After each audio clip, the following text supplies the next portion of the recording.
Assalamualaikum warahmatullahi wabarakatuh. Selamat datang kembali di Sistem Tenaga Elektrik dengan kode mata kuliah EL3207.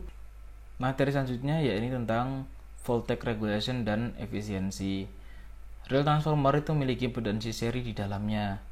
Jadi tegangan output transformer bervariasi dengan beban, bahkan jika tegangan input itu tetap konstan. Untuk VR transformator itu perlu dipahami ada penurunan tegangan dalamnya nanti, dan voltage regulation transformator itu tergantung pada besarnya impedansi seri dan sudut fasa arus yang melalui trafo. Cara paling mudah untuk menentukan efek impedansi dan sudut fasa adalah dengan diagram fasor. Dan persamaan untuk voltage regulation ini sama dengan voltage regulation yang lain. Saat no load dikurangi saat full load dibagi saat full load. Nah, untuk saat no load itu di V sekunder itu sama dengan VP per A. Ini di persamaan tadi sudah ya. Ada 3 kemungkinan ketika kita berbicara tentang diagram fasor. Yang pertama ada lagging, ada unity, dan ada yang leading. Ini yang terjadi ketika lagging ya, tertinggal. Ini yang terjadi ketika unity, dan ini yang terjadi ketika leading. Sangat mudah ya. Dan yang terakhir yaitu tentang efisiensi. Di efisiensi sama dengan efisiensi pada mesin atau pada umumnya. Efisiensi itu adalah out dibagi in dikali 100%. Oke. Atau kita menggunakan out ditambah dengan lossesnya. Oke, untuk memudahkan kita memahami apa yang sudah kita pelajari sebelumnya, maka lebih baiknya kita mengerjakan contoh soal di bawah ini. Jika kita memiliki sebuah transformator dengan rating 15 kVA, kemudian dia berjalan di 2300 per 2230 volt. Kalau kita lihat seperti ini, berarti ini adalah high voltage-nya, ini low voltage-nya. Atau bisa dikatakan trafo yang kita gunakan adalah step down. Nah, kita harus diuji dengan menentukan impedansi serinya, VR-nya. Data hasil pengujian yang diambil adalah sebagai berikut. Kita punya V open circuit sekian, I open circuit sekian, P open circuit sekian. Dan ketika short circuit yang terjadi adalah seperti ini. Kita diminta untuk membuat rangkaian ekuivalen dari trafo mengacu pada sisi primer dan sekundernya. Kemudian menghitung besarnya VR, voltage regulation, dengan 0,8 PF lagging, 1 PF, dan 0,8 PF leading. Dan yang terakhir menghitung besarnya efisiensi dari trafo saat full load dengan 0,8 PF lagging. Oke, yang pertama kita bahas dulu nih rangkaian ekuivalen dari trafo. Sebelum menggambar rangkaian ekuivalen, tadi kita sudah bahas yaitu tentang menentukan nilai-nilainya. Ya. Dari hasil OC test kita dapatkan besarnya RC dan XM nantinya. Oke, dari OC test kita punya theta adalah sebesar 84 derajat dan menghasilkan Y sebesar 0,00095 dikurang J 0,9908 ya. Sehingga kita dapatkan RC sebesar 105 kilo ohm dan XM adalah sebesar 11 kilo ohm. Nah, dari sini oke, kita kembali lagi ke soal tadi ya. Untuk step down di sini kita bisa lihat ya, dari 2300 ke 230 berarti di situ adalah 10:1 rate-nya, rasionya. Oke, kita sudah dapat RC-nya, kita sudah dapat XM-nya. Dapat RC, dapat XM, berarti kita bisa melanjutkan ke tes berikutnya, hasil dari short circuit test. Hasil short circuit test kita dapatkan theta-nya adalah 55,4. Oke, ini ada salah ya, harusnya di sini Z bukan Y lagi. Ya. Z-nya kita dapatkan 4,45 dikurang J 6,45. Sehingga kita punya R ekuivalen adalah 4,45 dan X ekuivalen adalah 6,45. Minus itu menandakan apa? ya kalian bisa tahu. Sehingga kalau kita dari ini kita punya R ekuivalen, S ekuivalen, RC, XM, berarti kita bisa menggambar rangkaian ekuivalennya. Jadi seperti ini. R ekuivalen dan X ekuivalen itu tidak dipisah. Kalau sebelumnya kan ada yang dipisah di sini ya. Nah, itu tidak bisa dipisah karena dia menjadi satu hasil perhitungannya. Oke, menggambarnya juga mudah. Sekarang kita melanjutkan ke yang kedua, menghitung voltage regulation dengan 0,8 pf lagging, 1 pf dan 0,8 pf leading. Ada 3 kemungkinan tadi ya. Nah, sekarang kita bahas satu-satu. Dari IS-nya kita bahas, arus sekundernya. Arus sekundernya kita punya S-nya tadi 150 kVA ya, berarti 15.000, dan S tegangannya 230. Sehingga kita punya di arus sekundernya itu sebesar 65,2 ampere. Oke, ini rumus voltage regulation, ini rumus untuk mencari VP. Ketika PF lagging, IS-nya akan menjadi lag dari 0,8. Cos P 0,8 berarti theta bisa kita temukan yaitu 36,9. Karena dia lag jadi minus ya di sini. Kalau lead dia jadi plus, hilang minusnya. 1 berarti sudutnya 0. Dengan persamaan ini kita bisa menyelesaikannya untuk mengetahui berapakah besar VP per A-nya. Itu didapatkan 234,85. VP per A itu akan jadi fasor yang ini ya. Nih. Ini adalah VS-nya. Kemudian ini RIX dan ini JXIS. Jadi dari sini kita bisa mengetahui berapa voltage regulation-nya.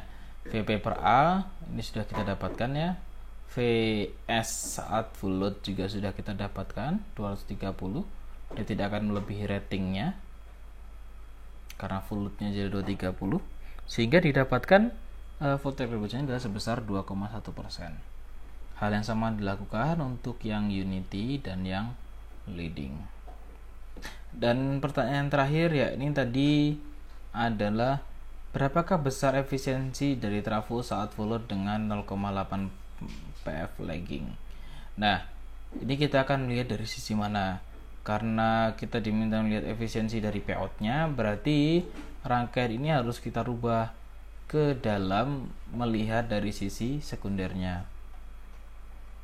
Oke, sekarang kita coba hitung.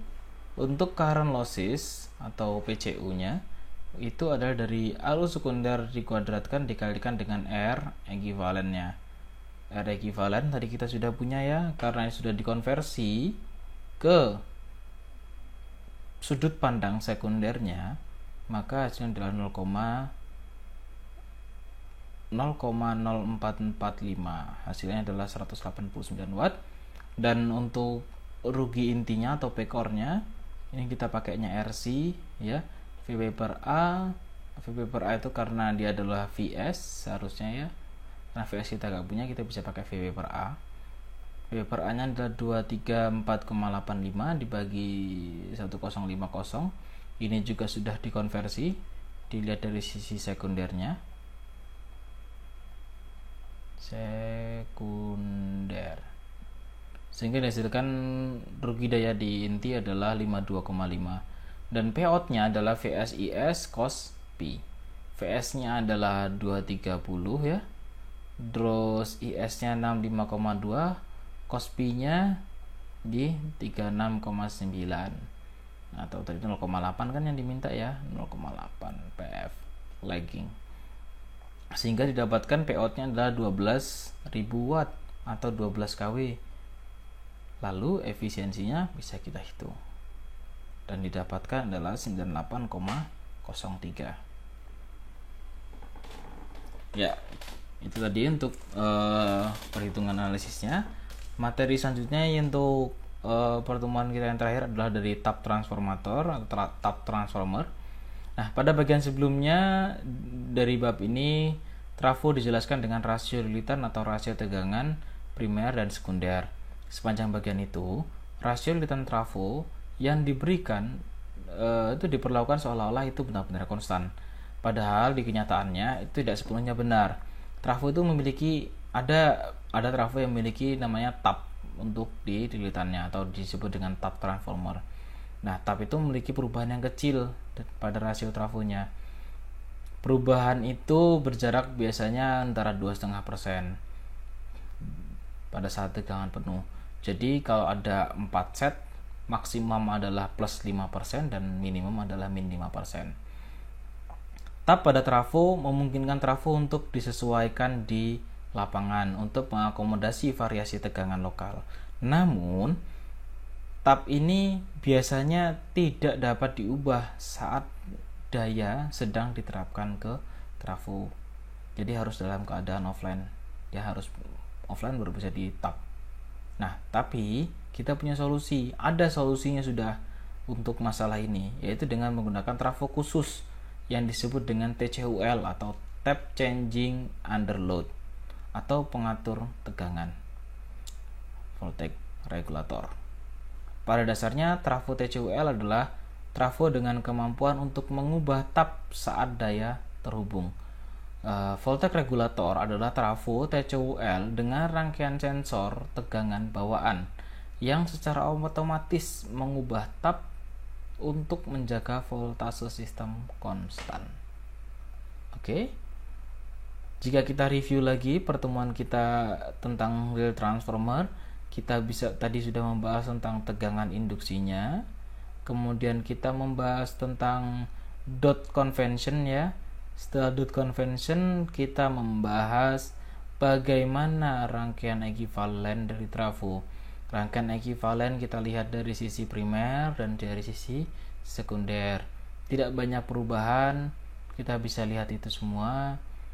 Selain dari kita merubah rangkaian ekuivalen trafo, kita juga menentukan nilai-nilai komponennya dengan melakukan dua pengujian, yaitu open circuit dan short circuit. Di open circuit kita digunakan untuk mencari besarnya RC dan XM.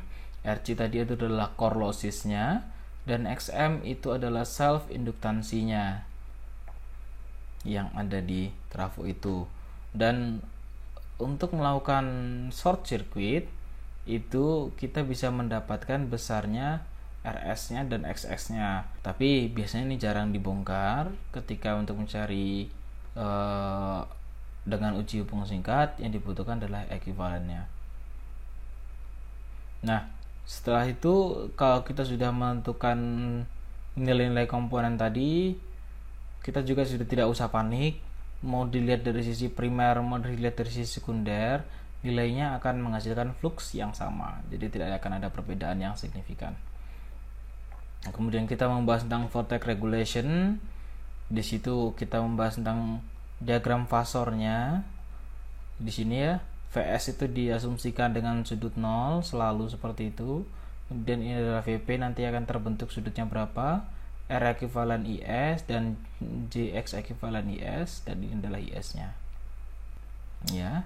Nanti akan tiga kemungkinan, lagging, unity, dan leading. Setelah itu kita berbicara tentang efisiensinya. Setelah voltage regulation kita berbicara tentang efisiensi. Kita juga sudah melakukan contoh soal ketika trafo kita sudah di testing, kita diminta untuk membuat rangkaian ekuivalen dan menghitung voltage regulationnya serta efisiensinya dari trafo itu tersendiri. Kita juga sudah membahas tentang sedikit tap trafo, tap transformer. Di tap transformer itu perubahannya biasanya ada 4, yaitu dari min 5% hingga 5%. Dan kita juga punya solusi untuk masalah kita karena tap trafo itu biasanya dalam keadaan offline. Nah, untuk yang keadaan online itu biasanya digunakan TCUL atau Tap Changing Under Load. Oke, seperti itu pertemuan kita pada minggu ini tentang transformator. Minggu depan kita akan melanjutkannya lagi di auto trafo dan trafo 3 fasa. Kalau saya sudah belajar, saya harus bisa mengajari orang lain. Dan belajar itu sejak dari ayunan sampai masuk liang lahat. Sekian pertemuan kita pada hari ini. Wassalamualaikum warahmatullahi wabarakatuh.